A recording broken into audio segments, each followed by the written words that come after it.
The world was stunned this week by news of the big prisoner exchange between Western nations and Russia. Just before midnight Friday, 3 U.S. citizens who'd been detained in Russia landed safely at Joint Base Andrews in Maryland. They were greeted by President Biden and Vice President Harris before reuniting with their families. It was 10 years ago this month that ISIS terrorists in Syria executed American journalist James Foley and published the horrific images online. Foley had been held captive for nearly 2 years. Grieving but determined, his mother, Diane, set out to help others suffering from the same loss. Now she's telling the story of this journey in a new book, American Mother. Roxana Saberi has the story. Anti-aircraft guns are zooming in and out. We've had some bullets come overhead. These were some of the last glimpses of James Foley doing what he loved, reporting in Libya. This is Jim Foley reporting from downtown Benghazi. And Syria. Government forces continue to bombard Aleppo. He wanted to hear people's stories and share them with others. This was about challenging the system to write about things that are going to maybe have reprisals on my career. If I don't have that moral courage, we don't have journalism. On Thanksgiving Day in 2012, he was kidnapped in Syria by ISIS terrorists. His mother, Diane, says he was tortured for 2 years. And I never heard his voice again, except when just before he was murdered. The entire world is appalled by the brutal murder of Jim Foley by the terrorist group ISIL. ISIS beheaded Foley and posted the gruesome images online. No one wants their kids to die before you. You know, it's just unnatural. He was the first of what became a series of American hostages killed in ISIS captivity. At age 40, he was the oldest of Foley's 5 children. He was such a talented writer and just a compassionate person. You know, the world was before him, and that's why I've done my best. Her best to learn from her loss. I was quite ignorant about our hostage policy, and I relied on our government to help me, when in fact they never planned to.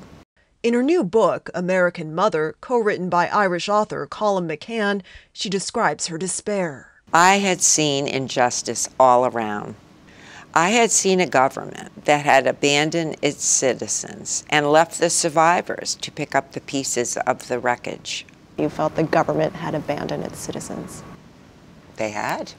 The only government official who was truthful to us as American families told us in the spring of 2014 that our government would not negotiate with terrorists, and if we as family members chose to pay ransom, we might in fact be prosecuted. And I realized, oh my God, it's up to us.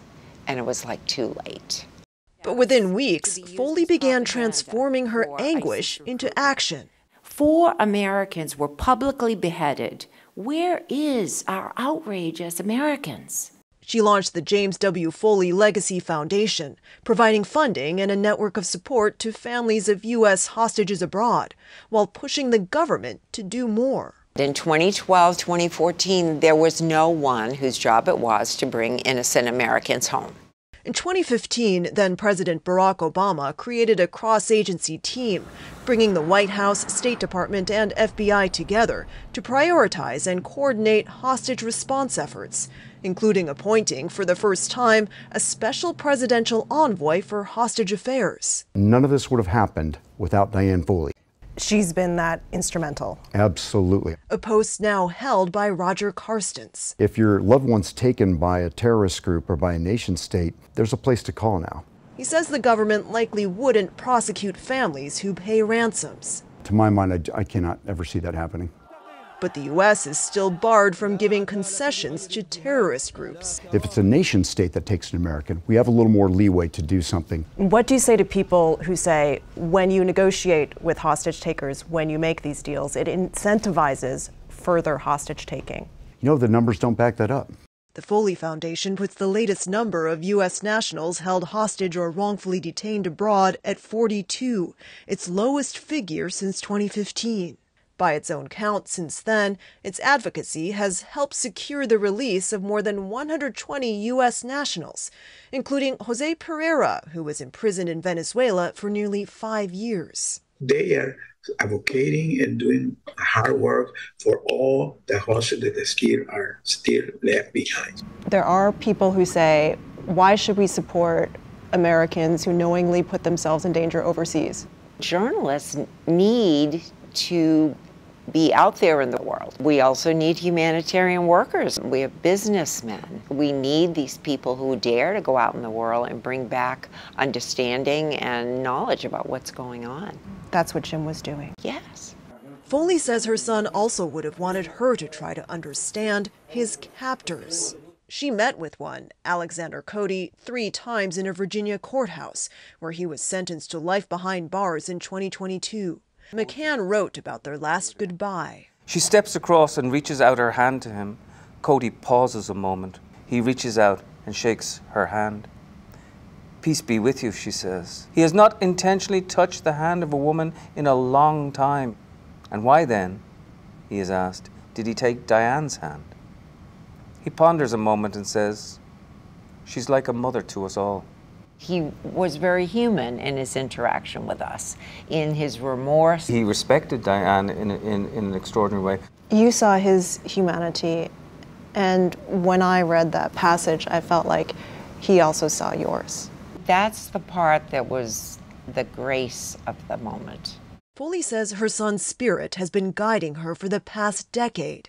I've failed Jim in a lot of ways, though, but I have to forgive myself for some of that. Now she hopes others will carry his torch. There's still a lot of work to be done. And keep his legacy alive.